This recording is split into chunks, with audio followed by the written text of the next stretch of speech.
Hola, ¿qué tal amigos de María Visión? Mi nombre es Manuel Ocampo Ponce y como siempre estoy encantado de saludarlos desde esta bendita señal de María Visión, Luz Católica. El día de hoy continuamos con el Concilio Vaticano II y con un decreto, el decreto Ad Gentes sobre la actividad misionera de la Iglesia. En este capítulo vamos a ver lo que se refiere a la cooperación dentro de las misiones de la Iglesia. Así es que es muy interesante este tema, por lo cual les damos la bienvenida. Iniciamos.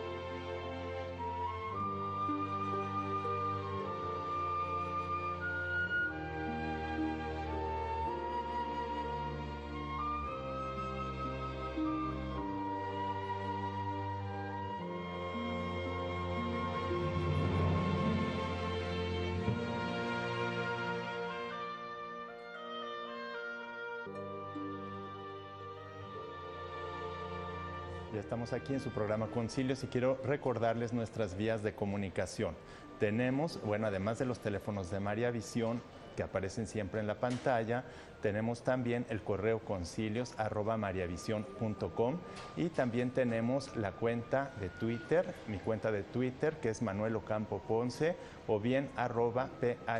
@PHILOS, Filos 1403. Tenemos esta cuenta de Twitter para poder contestar, para interactuar durante el programa y también tenemos la cuenta de Facebook que es Manuel Ocampo Ponce y en donde yo estaré recibiendo con mucho cariño y mucho gusto sus solicitudes de amistad durante el programa, sus comentarios, ya sea por mensajes privados o bien mensajes normales dentro del anuncio que yo hago del programa. Pues estamos en el decreto Ad Gentes sobre la actividad misionera de la Iglesia. Recordemos que la actividad misionera de la Iglesia es la actividad más importante que realiza la Iglesia Católica y por lo mismo este decreto, que fue el último realmente que se terminó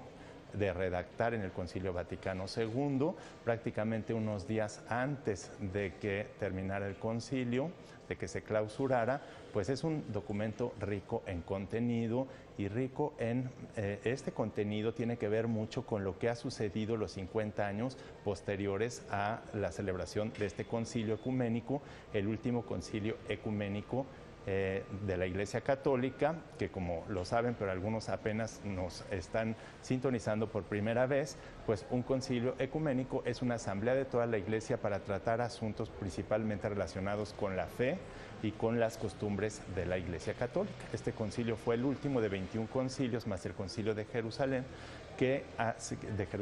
se han realizado pues durante todos los 2000 años que tiene la Iglesia Católica. Y bueno, pues en estos se han resuelto muchos problemas que desde el inicio ha habido, confusiones, desviaciones de la doctrina o de las costumbres de los pueblos, y este Concilio Vaticano II se dio en un contexto difícil. Dentro de un concilio salen varios documentos y en este concilio salieron muchos documentos y a lo que nos estamos refiriendo hoy es a uno de los documentos que es un decreto, como lo hemos dicho, el decreto Ad Gentes sobre la actividad misionera de la Iglesia. Y este capítulo, el capítulo 6, se refiere a la cooperación. ¿Qué tiene que ver esto de la cooperación? ¿A qué cooperación se refiere? Bueno, pues lo que nos dice, ¿verdad?, este capítulo es que todos los fieles cristianos, es decir, todos los bautizados, los obispos, los presbíteros, los diáconos, los religiosos, las religiosas, los seglares, todos tenemos que vivir una renovación interior. Tenemos que haberla vivido, seguirla viviendo, pero a partir de este documento pues se hace el llamado para realizar una renovación interior y darnos cuenta, ¿verdad?, de que todos los fieles debemos, pues estamos de alguna manera incorporados y asemejados a Cristo por el bautismo y también por la Eucaristía, y por el bautismo y la Eucaristía estamos de tal manera incorporados al cuerpo de Cristo que tenemos que colaborar a su dilatación y a su expansión hasta llevarlo a su plenitud. Es decir, nosotros pertenecemos al cuerpo de Cristo, que es la Iglesia católica, pero este cuerpo es necesario que se expanda, que se dilate y que se lleve a través de los siglos hasta la plenitud, es decir, a la máxima perfección posible a la que puede llegar este cuerpo de Cristo. También hay que recordar que este cuerpo de Cristo incluye no nada más a la iglesia que nosotros vemos aquí, que es una iglesia peregrinante o peregrina, sino también a la iglesia purgante, es decir, de nuestros seres queridos y de las personas, de los seres humanos que están en el purgatorio y de los que están en el cielo, también ya gozando de la visión beatífica y de la gloria eterna. Entonces, hay que tener una concepción de la iglesia muy grande, que incluye a todos los fieles bautizados de todas las épocas, pero no nada más de los que estamos aquí en la tierra, sino de los que están en el purgatorio y de los que están en el cielo también. Es muy importante que entendamos este sentido teológico y sobrenatural de lo que es la iglesia, porque si nosotros la reducimos a alguna de sus partes, es decir, si la reducimos exclusivamente a la iglesia de este mundo y al mundo actual, pues estamos mal, porque eso no es la iglesia. Si la reducimos nada más a los sacerdotes y a los religiosos, tampoco es la iglesia. Si la reducimos a los laicos, tampoco es la iglesia. Si la reducimos a la suma de sacerdotes, laicos y obispos, tampoco es la iglesia. No es la suma de todos. La iglesia es el cuerpo de Cristo. Hay que tener una visión sobrenatural de la iglesia, y este cuerpo aquí se va a expander, a dilatar hasta alcanzar su plenitud. Es decir, es pues una especie como de proceso, ¿verdad?, del mismo cuerpo de Cristo, como viene reflejado en este documento, y ustedes lo van a ver, lo van a escuchar de las palabras textuales del Concilio Vaticano II y de este documento en especial, en donde el cuerpo de Cristo se lleva a su plenitud. Pero ¿cómo es posible que esto se lleve a cabo? Bueno, para que esto se lleve a cabo es fundamental dos cosas. La primera, que todos los bautizados, los fieles bautizados, seamos conscientes de la necesidad de las misiones, es decir, de esta misión tan importante de expansión y dilatación del cuerpo, es decir, que el Evangelio y Cristo abarque a toda la humanidad, que se extienda por medio de las misiones la evangelización a todos los rincones de la tierra. Tenemos que estar conscientes de esto. A veces lo sabemos, pero no estamos conscientes. Estamos conscientes de otras cosas, preocupados por nuestras actividades diarias, preocupados a lo mejor por conseguir dinero, comida, por nuestro trabajo, y no estamos conscientes todo el tiempo de que como bautizados, como fieles bautizados, es decir, como fieles, tenemos una prioridad en lo que se refiere a la evangelización. Y la segunda es vivir plenamente nuestro cristianismo. También estamos muy inconscientes de esto, y por lo general no vivimos plenamente nuestro cristianismo los fieles bautizados. ¿Por qué? Porque estamos dedicados a otras cuestiones, a lo mejor domésticas, laborales, administrativas, ¿sí? Veamos, por ejemplo, los laicos, cómo nos absorbe el trabajo cotidiano, las necesidades familiares, las necesidades domésticas, las necesidades, nuestros problemas laborales también, los problemas sociales, políticos, económicos, todo nos absorbe, y acabamos por perder esta conciencia y esta necesidad de la evangelización, y también perdemos la vida, o sea, la necesidad de vivir profundamente y plenamente nuestro cristianismo. Pero no nada más los laicos, sino también lo vemos en los religiosos, en las religiosas, en los diáconos, en los sacerdotes y hasta en los obispos, ¿no? Que a veces se dejan llevar por los problemas administrativos de la iglesia y de las parroquias, y los problemas a lo mejor que hay entre los grupos parroquiales, y vamos perdiendo este sentido, ¿verdad?, en el activismo de lo que es vivir plenamente nuestro cristianismo. Y este es el segundo elemento que señala este documento, que es muy importante para que se pueda llevar a cabo este proceso de expansión y dilatación del cuerpo de Cristo hasta llevarlo a su plenitud, que es la evangelización. Bueno, otro asunto, ¿verdad?, que va tratando este capítulo sexto es la necesidad de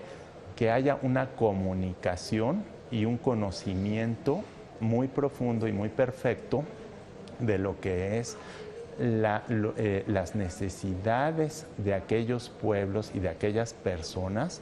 que pues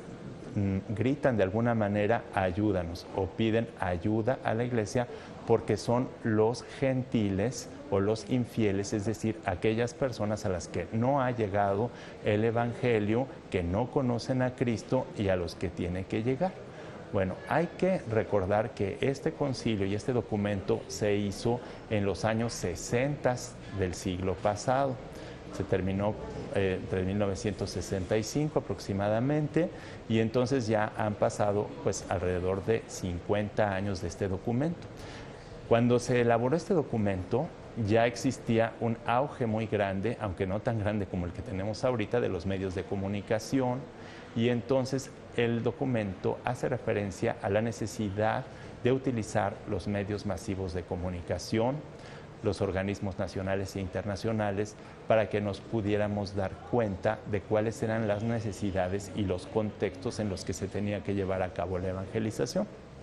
Obviamente, a 50 años del Concilio Vaticano II, nosotros tenemos que observar cuál es la realidad actual del mundo para poder saber,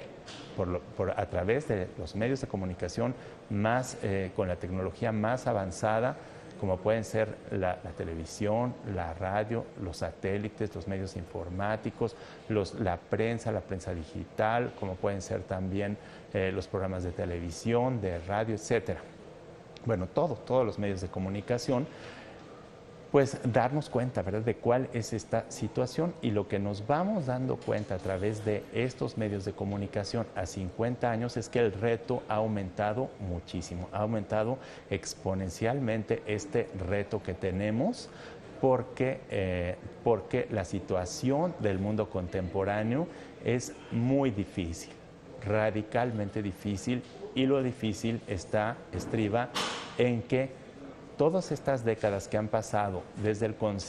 concilio hasta la actualidad, pues hemos encontrado un proceso de descristianización muy acelerado a nivel mundial.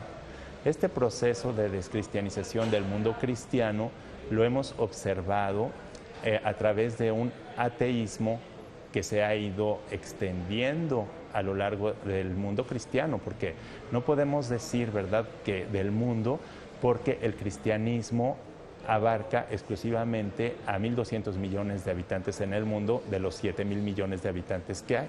Entonces, realmente el mundo cristiano, pues estamos hablando de prácticamente una séptima parte de lo que es la humanidad. De aquí que, bueno, el reto sea tan grande, como lo hemos comentado ya en otras ocasiones, de evangelizar a otros 6.000 millones de habitantes en el mundo. Pero además, ahora tenemos el reto tan importante de que en el mismo mundo cristiano católico hay un proceso de descristianización que podemos constatar con dos formas de ateísmo: el ateísmo teórico y el ateísmo práctico. El ateísmo teórico consiste en que las personas, a través de todo lo que es la influencia de lecturas negativas, medios de comunicación, películas, revistas, sistemas económicos, políticos, consumismo, pragmatismo, la persona se va preparando cada vez menos en su fe y le van entrando muchas ideas que van en contra de la fe, pero que entran de un modo muy sutil para que no nos demos cuenta, y cuando vamos viendo, pues tenemos unas ideologías en la mente que se hacen incompatibles prácticamente con nuestra fe, y entonces nuestra fe se va reduciendo exclusivamente a ir a misa los domingos y allá no realizar, en el mejor de los casos, ir a misa los domingos y allá no realizar ninguna actividad de evangelización, ni mucho menos pues vivir nuestra vida cristiana, que sería el otro tipo de ateísmo, que es el ateísmo práctico. Es decir, la teoría consiste en ir perdiendo lo que es el evangelio, su sentido real de lo que es el evangelio, de lo que es la vida de Cristo y de lo que debemos nosotros vivir como cristianos. Y el ateísmo práctico consiste en que, aunque conozcamos o no conozcamos, pues en la práctica vivimos como si Dios no existiera. El mundo contemporáneo, el mundo actual, se ha organizado de tal manera que todo se resuelve a través de la ciencia, de la tecnología, de los centros comerciales, de las situaciones económicas y políticas,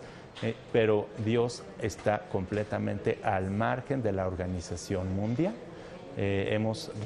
desarrollado una sociedad tecnocrática, una sociedad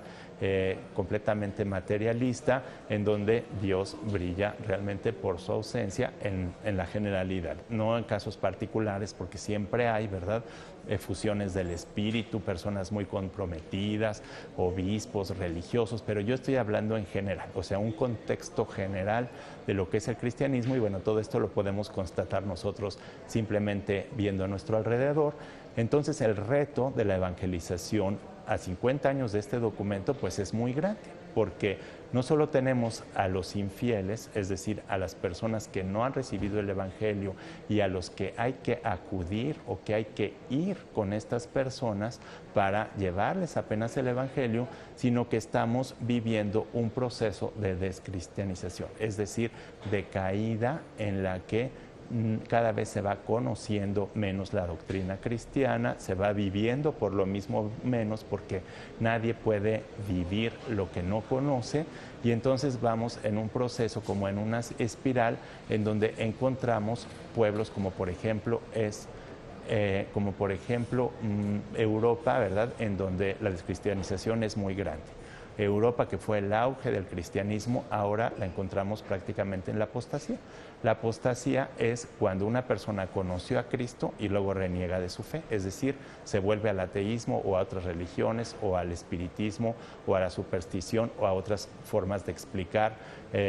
pues las cuestiones fundamentales del ser humano. Entonces, este es el contexto que estamos viviendo y del cual vamos a hablar un poco más, pero para ir siguiendo un orden conforme va el documento, vamos a ver este material que hemos preparado para ustedes para que escuchen, como siempre, las palabras textuales de este documento y de todos los documentos del Concilio Vaticano II. Vamos a disfrutar el material.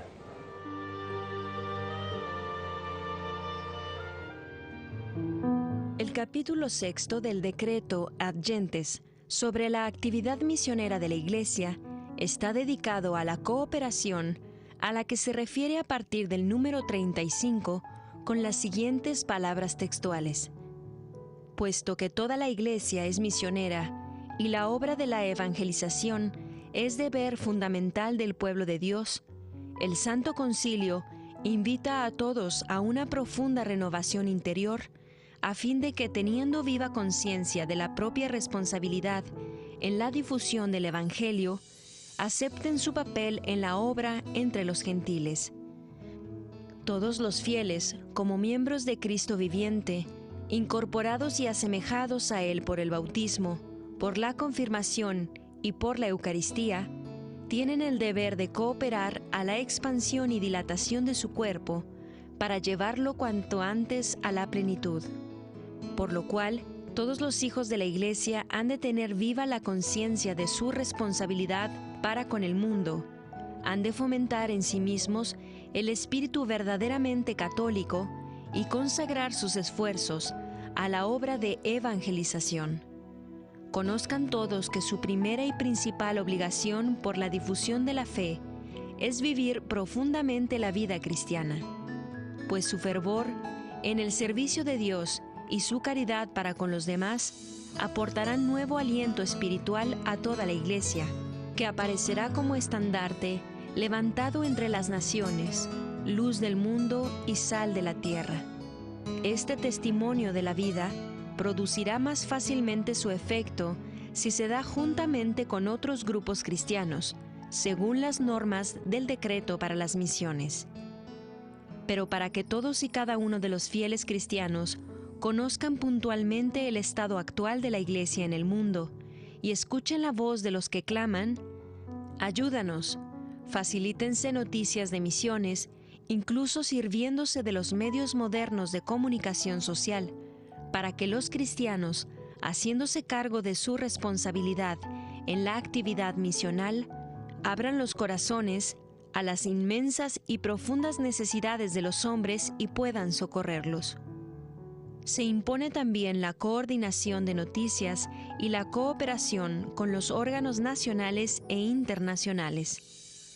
ya que el pueblo de Dios vive en comunidades, sobre todo diocesanas y parroquiales, en las que de algún modo se hace visible a ellas, pertenece también dar testimonio de Cristo delante de las gentes. La gracia de la renovación en las comunidades no puede crecer si no expande cada una los campos de la caridad hasta los confines de la tierra, y no tiene por los que están lejos de una preocupación semejante a la que siente por sus propios miembros. De esta manera, ora toda la comunidad, coopera y actúa entre las gentes por medio de sus hijos, a quienes Dios elige para esta empresa altísima. Será muy útil, a condición de no olvidar la obra misionera universal,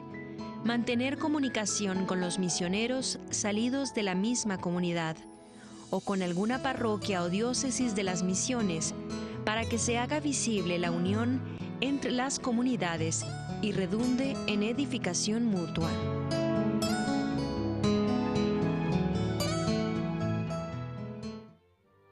A ver, aquí tengo ya algunos saludos. Un saludo muy afectuoso a Normiux Nomi Suárez, a Roberto de la Torre. Bueno, dice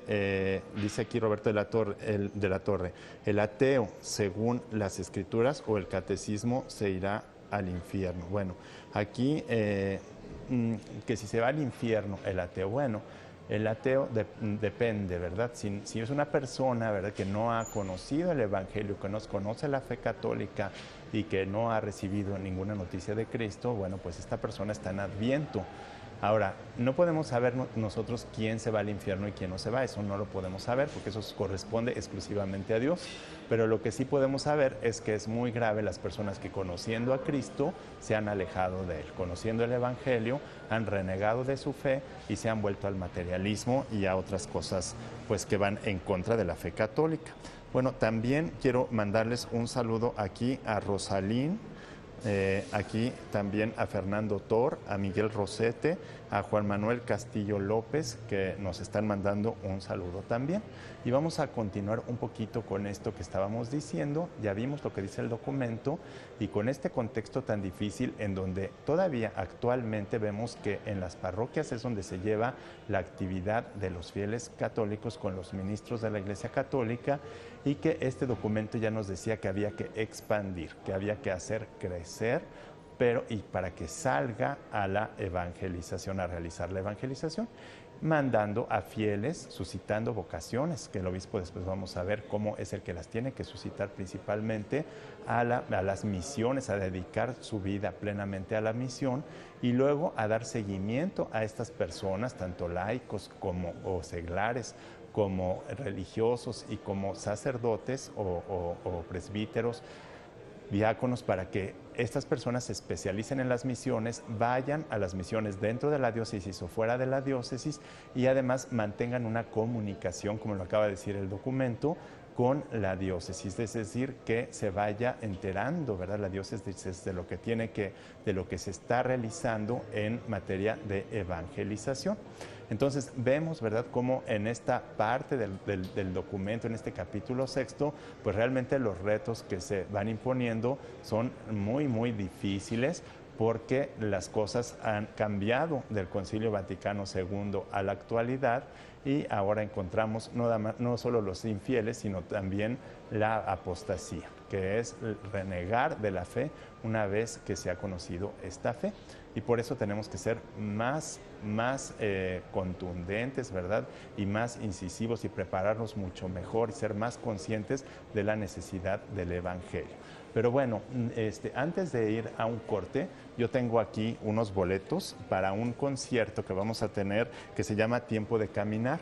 Y bueno, en este concierto va a estar Paco Padilla, el Coro del Estado de Jalisco, el Mariachi San Francisco, y bueno, lo importante de este concierto al que todos están invitados es que se va a referir a lo que es, bueno, Santa Teresa, que es una gran santa de la Iglesia Católica, y entonces va a estar dedicado a Santa Teresa. Y bueno, pues les invitamos a que pues nos acompañen, a que participen. Esto va a ser el 22 de julio a las 20 horas en el Foro de Arte y Cultura aquí en Guadalajara, que está en Fray Antonio Alcalde 1451 en la colonia guadalupana. Los invitamos a que llamen a los teléfonos que aparecen en la pantalla de María Visión para que puedan ustedes en estos teléfonos preguntar sobre las promociones que tenemos, sobre los donativos que hay que hacer o lo que sea necesario. Ahí les informarán. Bueno, vamos a un corte y regresamos.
Queremos insistirles aquí en María Visión, en este concierto que vamos a tener, un concierto muy especial. Aquí tengo los boletos para este concierto y bueno, este concierto se llama Tiempo de Caminar con Paco Padilla. En el concierto estará el Coro del Estado de Jalisco, el Mariachi San Francisco y estará dedicado a Santa Teresa, por lo cual es un concierto que va a estar rico en contenidos, en arte propio de la Iglesia Católica. Y bueno, esto se va a llevar a cabo en el Foro de Arte y Cultura el día 22 de julio a las 20 horas. Les pedimos que se comuniquen con nosotros a los teléfonos de María Visión que aparecen en pantalla para conocer nuestras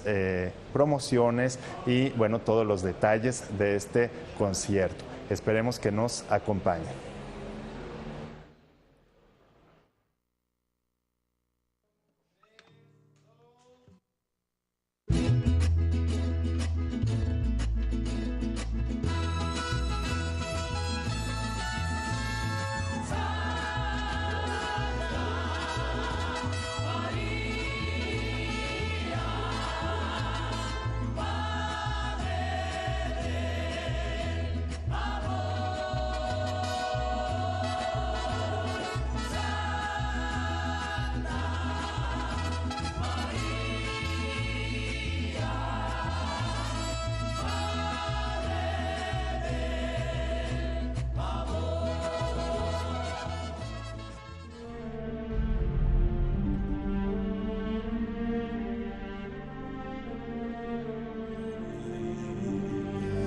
En este día vamos a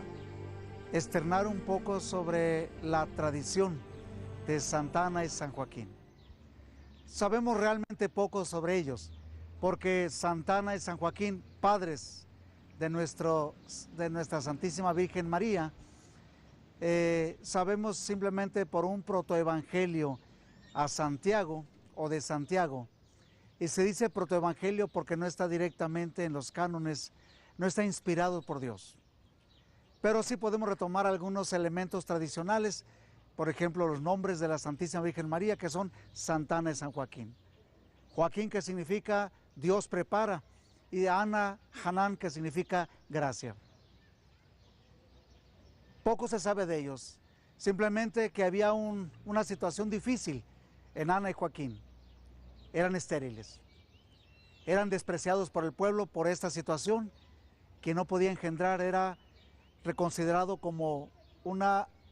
falta de la gracia de Dios o una pseudo maldición de Dios. Ana y Joaquín rogaban siempre a Dios poder engendrar. Incluso cuando Joaquín se presentaba ante los sacerdotes, pues recibía críticas, burlas, precisamente por su condición.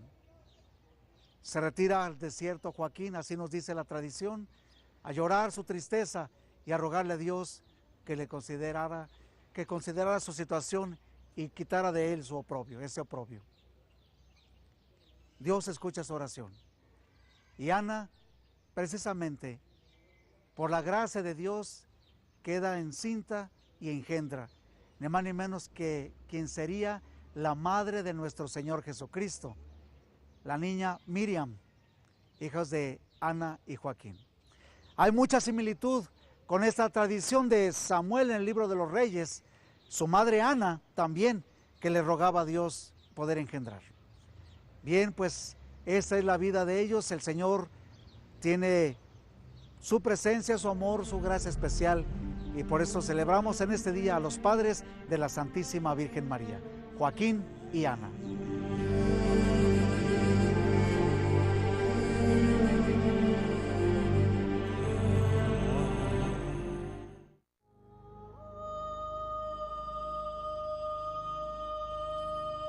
Hijo mío, pequeño rocío, llegaste a mi mano temblando de frío. Tantas heridas te causó la corriente, pues en estos días así vive la gente. Y yo, en el silencio, esperaba por ti. Verás que conmigo no volverás a sufrir.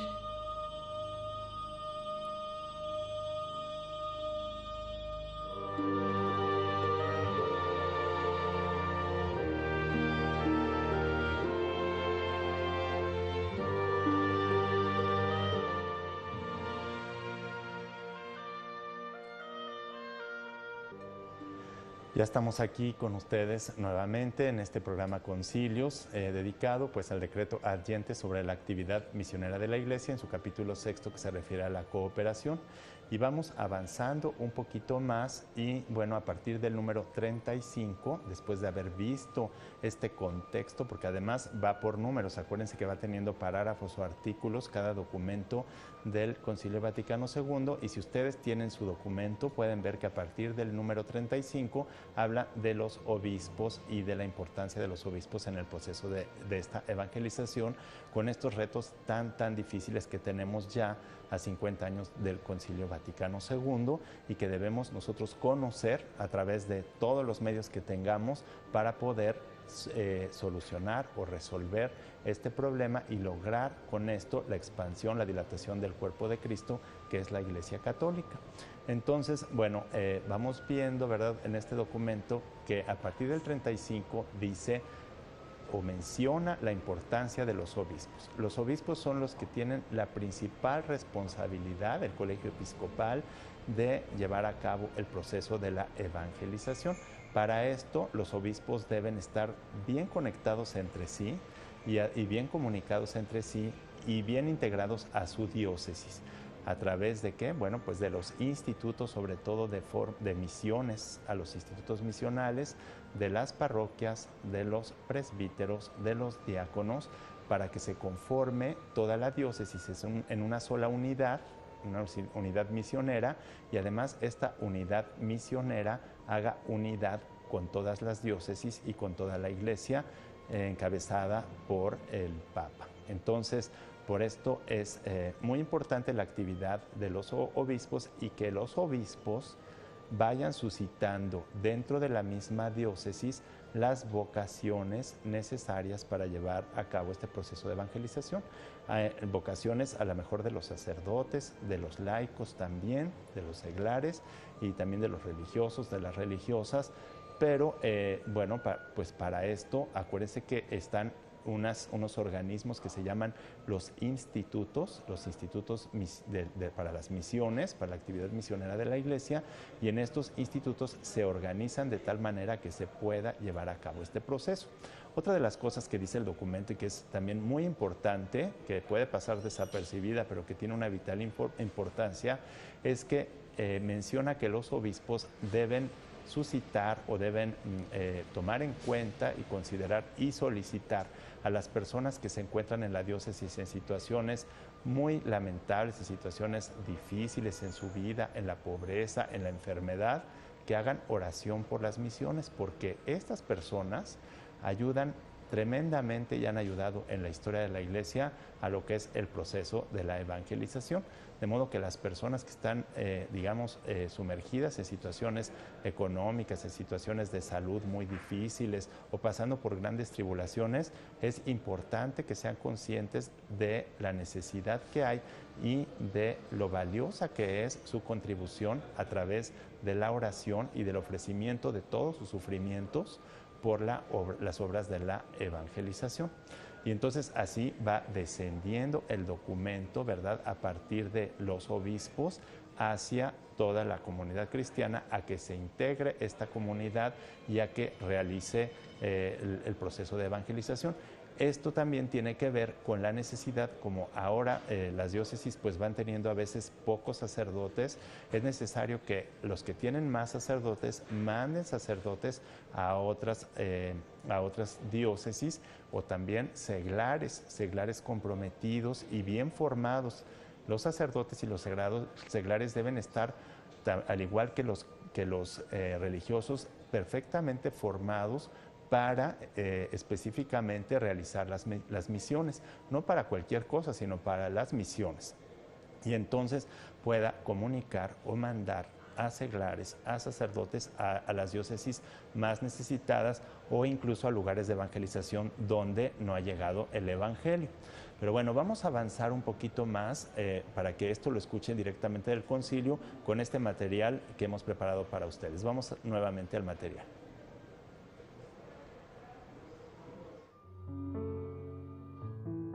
El decreto Ad Gentes sobre la actividad misionera de la Iglesia, en su capítulo 6, dedicado a la cooperación, continúa diciendo a partir del número 35: todos los obispos, como miembros del cuerpo episcopal, sucesor del Colegio de los Apóstoles, están consagrados no solo para una diócesis, sino para la salvación de todo el mundo. A ellos afecta primera e inmediatamente, con Pedro y subordinados a Pedro, el mandato de Cristo de predicar el Evangelio a toda criatura. De ahí procede la deseada comunicación y cooperación de las iglesias, tan necesaria hoy para proseguir la obra de la evangelización. En virtud de esta unión, cada una de las iglesias siente la solicitud de todas las otras, se manifiestan mutuamente sus propias necesidades, se comunican entre sí sus bienes, puesto que la dilatación del cuerpo de Cristo es deber de todo el colegio episcopal. Suscitando, promoviendo y dirigiendo el obispo la obra misional en su diócesis, con la que forma una sola cosa, hace presente como visible el espíritu y el celo misional del pueblo de Dios, de suerte que toda la diócesis se hace misionera. El obispo deberá suscitar en su pueblo, sobre todo entre los enfermos y oprimidos por las calamidades, almas que ofrezcan a Dios oraciones y penitencias con generosidad de corazón por la evangelización del mundo, fomentar gustoso las vocaciones de los jóvenes y de los clérigos a los institutos misioneros, complaciéndose porque Dios elija algunos para que se consagren a esta actividad de la Iglesia, exhortar y aconsejar a las congregaciones diocesanas para que asuman su parte en las misiones, promover entre sus fieles las obras de institutos misioneros y de una manera especial interesarse por las obras pontificias misionales, porque estas obras deben ocupar el primer lugar, ya que son los medios de infundir en los católicos desde la infancia el sentido verdaderamente universal y misionero, y recoger eficazmente los subsidios para bien de todas las misiones, según las necesidades de cada una. Pero como crece cada vez más la necesidad de operarios en la viña del Señor, y los sacerdotes quieren participar cada vez más en la evangelización del mundo, el Sagrado Concilio desea que los obispos, considerando la gravísima penuria de sacerdotes que impide la evangelización de muchas regiones, envíen algunos de sus mejores sacerdotes, que se ofrezcan a la obra misionera debidamente preparados, a las diócesis que carecen de clero para que desarrollen, al menos temporalmente, su ministerio con espíritu de servicio. Y para que la actividad misional de los obispos, en bien de toda la Iglesia, pueda ejercerse con más eficacia, conviene que las conferencias episcopales dirijan los asuntos referentes a la cooperación organizada del propio país. Traten los obispos, en sus conferencias del clero diocesano, que se ha de consagrar a la evangelización de los gentiles, de la tasa determinada que cada diócesis debe entregar todos los años,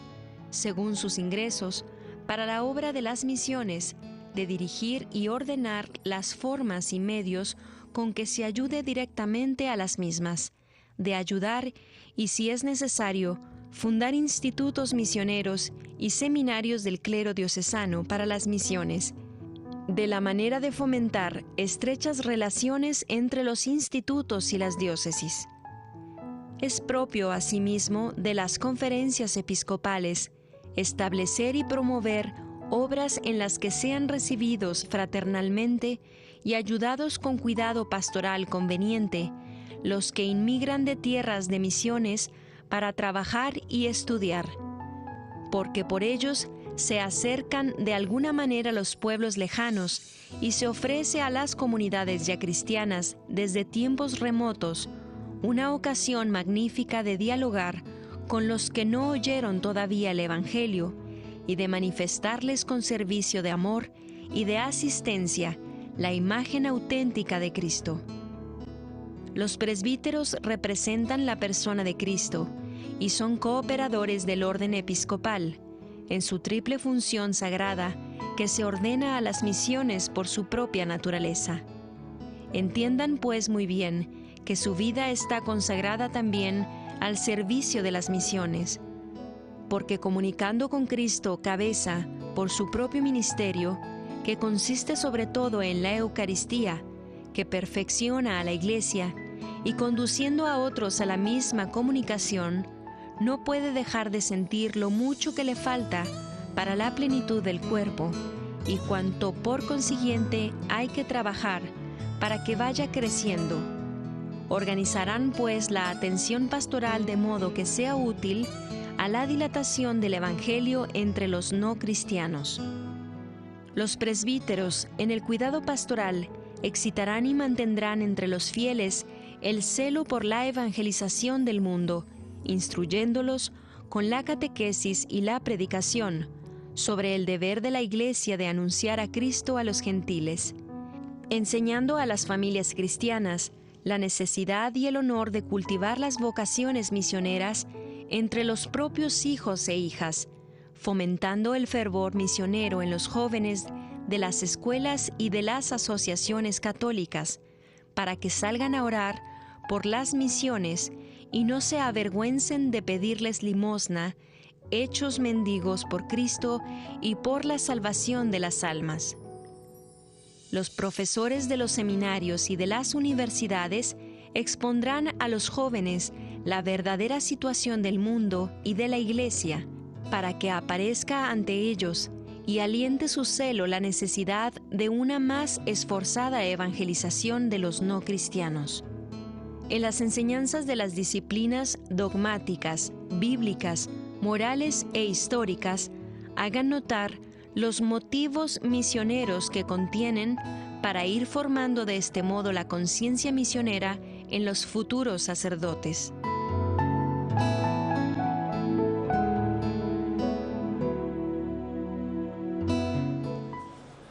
Pues aquí ya estamos viendo todo lo que dice el documento. Es pues necesario, ¿verdad?, reflexionar sobre el orden que va llevando el documento en lo que se refiere primero a los obispos, que son los principales responsables de la evangelización, luego a los presbíteros como representantes de Cristo en la tierra, quienes deben influir muy positivamente y hacer mucha conciencia en los fieles, en los demás fieles, en los seglares, para lo que es el proceso de evangelización. Entonces viene el orden del documento, los obispos, los presbíteros y luego todos los demás fieles, a los que hay que llevar de la mano, ¿verdad?, para que se formen y para que sean conscientes de la necesidad de la Iglesia de evangelizar. En lo que se refiere a los padres de familia, a las familias, lo acaba de decir el documento con mucha claridad, es necesario también suscitar vocaciones misioneras dentro de las familias para que las misiones continúen y entonces se pueda llevar a cabo el proceso de evangelización. Y también pues hace referencia, como lo acabamos de ver, a las universidades y a los profesores de las universidades y de los seminarios, porque los profesores de universidades y de seminarios tienen el deber de hacer ver a los jóvenes cuál es la situación de la Iglesia, cuál es la situación del mundo, para que a partir del conocimiento muy preciso de lo que es la situación de la Iglesia y del mundo en la actualidad, o en el contexto en que se encuentran estos jóvenes, puedan empezar a trabajar y a formarse para lograr el proceso de evangelización. Ya lo decíamos al inicio de este programa, lo difícil que está el contexto actual, lo difícil que está la situación, porque en las 5 décadas posteriores al Concilio Vaticano II, las cosas, los contextos han cambiado radicalmente en lo que se refiere a los procesos de evangelización, y por lo mismo las universidades, sobre todo las universidades católicas, pues deben tratar de salir de la crisis en la que nos encontramos actualmente para poder superar esto y entonces continuar con el proceso necesario de la evangelización, y así pueda llegar el evangelio a los demás, porque nadie puede dar lo que no recibió. Y si en las mismas parroquias, y en las mismas diócesis, y en las universidades católicas, y en los seminarios no existe la formación católica necesaria para que se pueda llevar a cabo este proceso de evangelización, pues es imposible que se lleve. Nadie puede dar lo que no ha recibido, y por eso es tan necesario, ¿verdad?, que hagamos conciencia, y que a 50 años del Concilio Vaticano II, pues pensemos muy bien cuál es nuestra función como cristianos católicos, cómo debemos vivir nuestro cristianismo y cuál es el papel o qué importancia tiene la evangelización del mundo, es decir, de los gentiles, de los que no han recibido el evangelio. Ya lo vemos que, aunque a veces estamos distraídos y no nos damos cuenta, la obra fundamental de la Iglesia Católica es la evangelización, es decir, expander el cuerpo de Cristo a los que no han recibido el mensaje del evangelio. Y por lo mismo, bueno, pues hay que exhortar nuevamente y reflexionar con los obispos, con los diáconos, con los presbíteros, con los diáconos y con los fieles católicos, para que todos participemos y colaboremos en este proceso de evangelización. Pues ya vemos nosotros, ¿verdad?, cómo fue este documento en este capítulo 6, avanzando y dándonos una visión muy clara de esos aspectos importantes de la evangelización. Pero como siempre, ¿verdad?, el tiempo vuela aquí en este programa, y hemos llegado al final del programa, pero también, bueno, pues con la alegría de siempre aquí en esta bendita señal de María Visión, pues les invitamos a que continúen con la programación de María Visión, porque siempre es rica en contenidos, porque siempre nos ayuda a nuestra formación, porque nos ayuda a la reflexión, a nuestra unión con Cristo y a la expansión de la Iglesia Católica, porque María Visión también es un medio que responde a estas exigencias del Concilio Vaticano II de llevar, por medio de los medios de comunicación, el proceso de evangelización. Muchas gracias por su atención.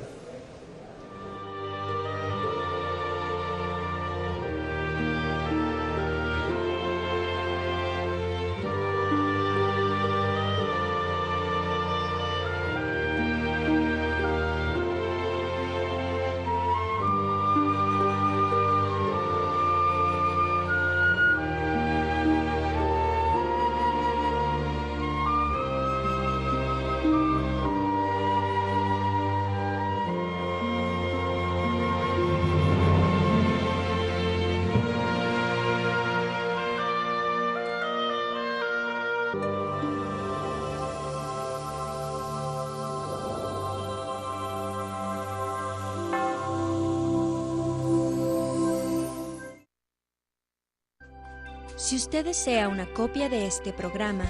por favor contáctenos a los siguientes teléfonos. Desde el extranjero,